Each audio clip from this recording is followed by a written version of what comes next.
G'day trendsetters, I'm John, founder of Gravel Cyclist, and if the sling isn't an obvious indicator, I had something go awry riding a former review bike recently. No reflection on the former review bike being the Time ADHX45, full review linked in the description below. And I must state off the bat, this is not a pity party video. There's way too much of that bull happening on social media for your viewing displeasure. In this video, I'll cover what happened and what I'm doing about my recovery, so let's go. Over the space of the past 10 months, I've had the displeasure of hitting the deck on 2 occasions. The first crash happened 10 months ago, and I covered what happened there and my recovery, etc. And of course, this most recent crash shortly before this video was produced. So here's the scenario concerning this crash. I was riding from my girlfriend's house, aka Lady Gravel Cyclist, to meet some mates for a mixed surface ride happening about 10 miles away. I enjoy riding 2 rides when I have the time. Don't forget, I have a full-time 40-hour-a-week job, so this ride was happening after work. Somewhere about 5 miles from the meeting location, I was crossing a short section of grass between a paved road and another section of grass and a bike trail. And I put the front wheel into a hole over a stick. I really don't know. All of a sudden, I just lost the bike. Noticed I was airborne.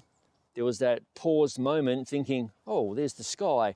Then thinking, this is likely going to hurt. Then ka-slam down to terra firma, and bloody hell did it hurt. In fact, this injury, I sincerely hope nobody watching this video ever experiences this. It hurt far worse than any of my clavicle injuries. This is the bike presented to you as it hit the deck. After a second or two of composing myself, I called LGC and she quickly and kindly picked me up from the roadside and took me to the local emergency room. I could tell immediately that this wasn't a fractured clavicle, but there was definitely something fishy going on below my shoulder joint and on my left arm. The good folks at the emergency room concluded the same thing. Drum roll.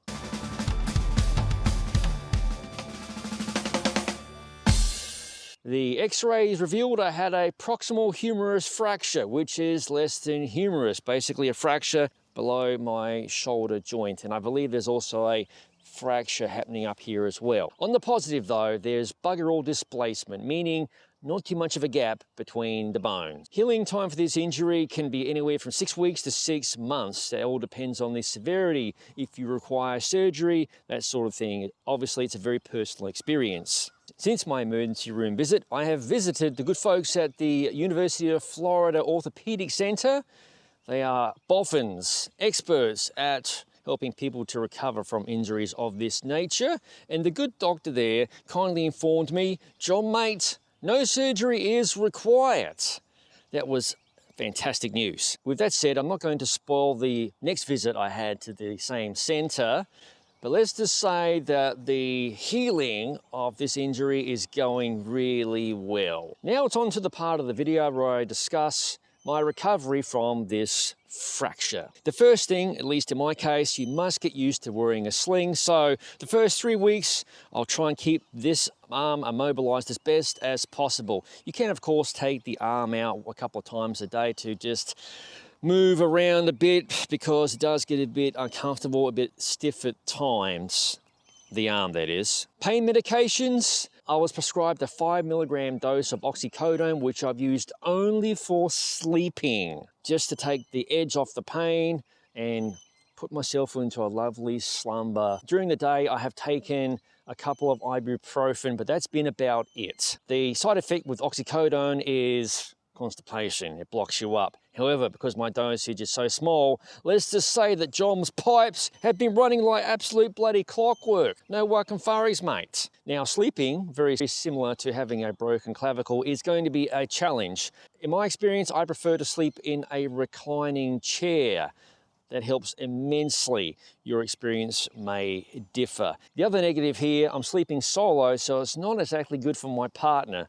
Sorry, LGC, but she has been so supportive of me during the recovery phase. Amazing. Love you, babe. Stating the obvious, rest. You're going to need a lot of that. Now, I work a regular 40-hour-a-week job, and my employer has been so gracious to allow me to work remotely during my recovery phase for about 3 weeks, more than likely. Post-crash, the first day, just putting on a pair of pants had me reeling in pain, almost the point of tears, such was the pain.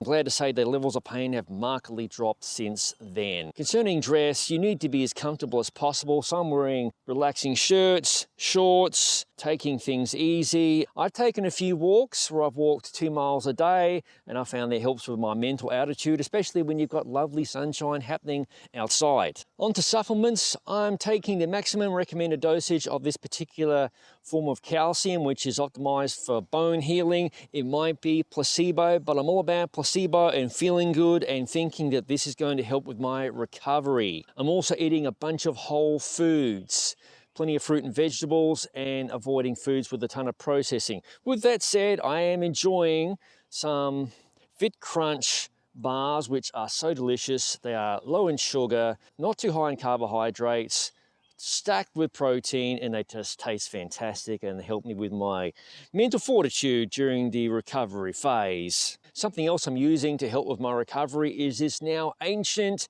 Exogen 4000, which sends ultrasound waves through the site of the injury. Now, it might be placebo, but there are studies proving this device works.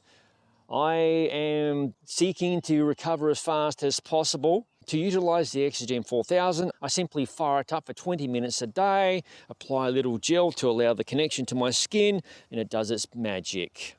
Fingers crossed it's helping with my recovery. Chapeau and thank you to Randy of batteryplex.com, who sent me a replacement battery for this particular device within a couple of days. Check them out if you need a battery for your Exogen 4000 or anything else really. Trendsetters, that wraps it up for part 1. I'll continue my recovery in part 2, but this injury is a temporary setback. Obviously I can't ride, but do you think that's going to stop me from pumping out inventive content? Not bloody likely. And I have an amazing trip happening very soon. You'll see more details of that trip posted to the Gravel Cyclist YouTube channel, Facebook, etc. As always, thank you for watching. If you haven't already, please consider subscribing to the Gravel Cyclist YouTube channel for injury recovery videos such as this one. No bullshit gravel bike reviews, other product reviews, ride experience videos, and of course my favorite thing in life really, general madness. What's going on here? This never gets old, does it? The poor guy just left.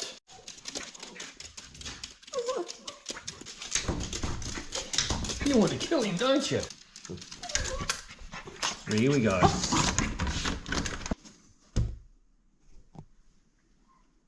The poor guy left about 10 minutes ago. All better now, Tuesday? What the heck's going on there?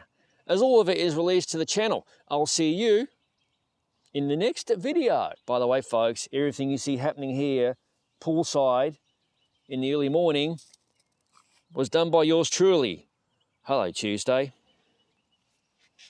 GIMP style, no less.